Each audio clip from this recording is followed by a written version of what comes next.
আসসালামু আলাইকুম, welcome to Ayans cooking. সবার জন্য রইল পবিত্র ঈদুল আজহার শুভেচ্ছা। আজকে আমি তৈরি করে দেখাবো স্পেশাল গরুর মাংসের শামি কাবাব। কোনো প্রকারের স্পেশাল মশলা ছাড়া ঘরে থাকা সাধারণ মশলা দিয়েই আজ আমি শামি কাবাবটা তৈরি করে দেখাবো। কাবাব তৈরি করার সময় কাবাব ফেটে যায়, ভেঙে যায়, খুব শক্ত থাকে, কারো আবার খুব নরম হয়ে যায়। আমার এই ভিডিওটি দেখার পর আশা করি এই সকল সমস্যা দূর হয়ে যাবে। চলুন তাহলে রেসিপিতে ফিরে যাই। কাবাব তৈরি করার জন্য এখানে আমি সলিড মাংস নিয়েছি 250 গ্রাম, হাড় এবং চর্বি ছাড়া। মাংসগুলোকে এভাবে ছোট ছোট পিস করে কেটে নিব, মাংসগুলো যাতে তাড়াতাড়ি সেদ্ধ হয়ে যায়।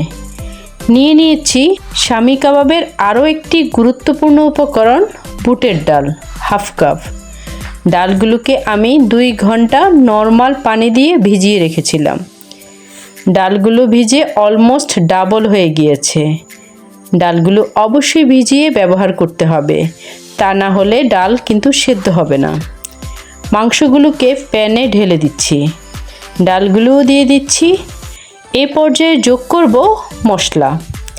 1 টেবিল চামচ রসুন বাটা, 1 টেবিল চামচ আদা বাটা, 1 টেবিল চামচ গরম মশলার গুঁড়ো, 1 টেবিল চামচ জিরার গুঁড়ো, 1 টেবিল চামচ লাল মরিচের গুঁড়ো, স্বাদ মতো লবণ, রেগুলার সয়াবিন তেল হাফ কাপ।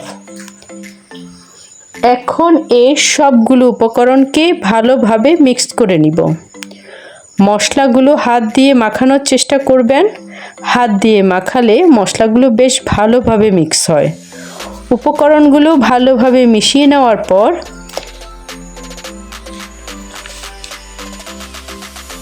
হাঁড়িটা চুলায় বসিয়ে দিব। ঢাকনা দিয়ে ঢেকে 5 মিনিট কুক করব, যাতে করে মাংস থেকে এক্সট্রা পানি বের হয়ে আসে। ঢাকনা খুলে নিচ্ছি। দেখুন, মাংস থেকে যথেষ্ট পরিমাণে পানি বেরিয়ে এসেছে। এখন মাংস এবং ডালকে কষিয়ে নিব। যখন এক্সট্রা পানিটা একদম শুকিয়ে যাবে এবং তেলটা ভেসে উঠবে, তখন দিয়ে দিব 2 কাপ পানি। এখন লো হিটে 1 ঘন্টা রেখে দিব। যদি হাতে সময় না থাকে তবে প্রেসার কুকারে সেদ্ধ করে নিতে পারবেন, এতে সময়টা অনেক কম লাগবে। 1 ঘন্টা পর ফিরে এলাম। মাংসটা প্রায় সেদ্ধ হয়ে এসেছে, পানিটাও প্রায় শুকিয়ে গিয়েছে। এখন কিছুক্ষণ এটাকে কুক করে নিব, তারপর চুলা অফ করে দিব। দেন মাংসটাকে ঠান্ডা করে ব্লেন্ড করে নিব। গরম অবস্থায় ব্লেন্ড করা যাবে না, না হলে যে কোনো দুর্ঘটনা ঘটতে পারে। এই যে আমি মাংসটাকে মিহি করে ব্লেন্ড করে নিয়েছি। আপনারা চাইলে শিলপাটাও বেটে নিতে পারবেন, তবে শিলপাটায় বেটে নিলে একটু গরম অবস্থায় বাটতে হবে, এতে খুব ইজিলি বাটা যাবে। এখন আমি দিয়ে দিব 1 কাপ পেঁয়াজ কুচি, যোগ করব 1 টেবিল চামচ পরিমাণ মরিচ কুচি, আর দিব 1 চা চামচ গরম মশলার গুঁড়ো।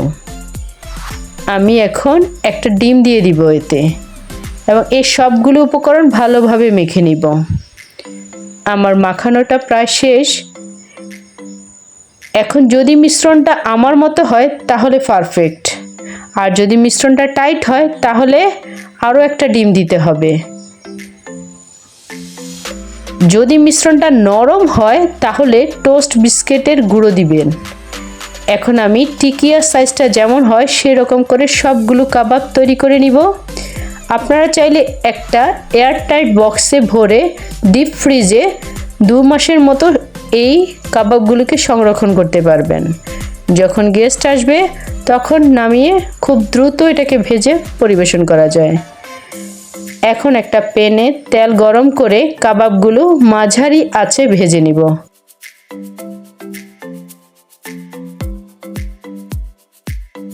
আমার ভাজা হয়ে গিয়েছে, এখন এগুলোকে তুলে নিব।